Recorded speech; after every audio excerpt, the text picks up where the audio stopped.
Steve Mitchell with Tool Tap Roofing. I'm here at the Thrasher residence.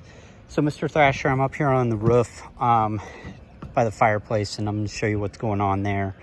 So this house, according to Zillow, was built in 1996.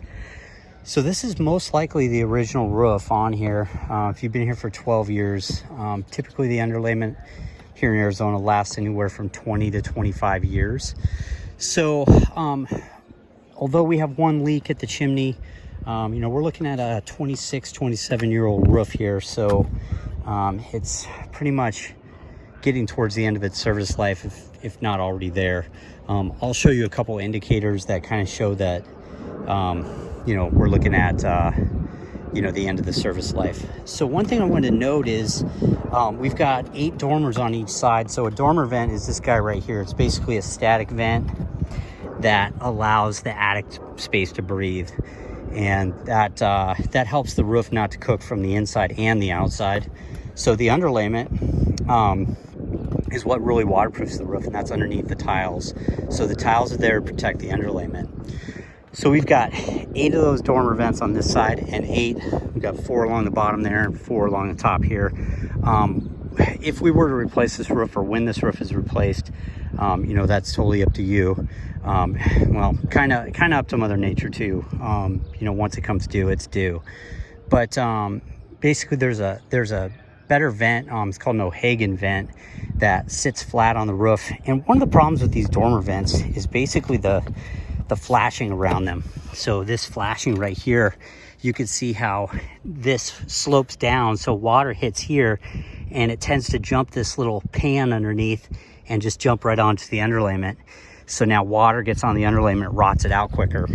And then at the chimney here, what's going on is when I walked up, I saw that this corner tile was slid out, and I'm not seeing any flashing at this side of the chimney like I do on this other side. So you can see here's the pan flashing. That's the water hits and it comes down in theory, and runs off through this flashing.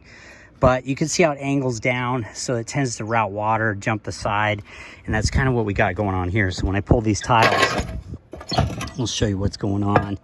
You can see how there is flashing there, but they ran it a little bit short, and so it's underneath the tile. But you can see where the water's been coming down and running off behind these tiles. And so when I pull this out, you can see how rotted this is right here. You can see this is the battens.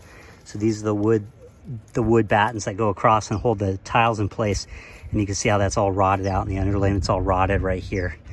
And then I pulled a few tiles a little bit further down, because what happens is now that water gets underneath the tiles and it routes all the way down to the bottom of the roof. And you can see how it's rotting these battens out. So this is one of those battens, and it's pretty cooked, and you can see the underlayment's pretty dried out and cracked. So yeah, just due to this due to the age of the roof and what we're seeing here, I mean, we could just replace this section all the way down, but we're still looking at a 27-year-old roof. So it might be best to just throw that money towards a full roof replacement at this time.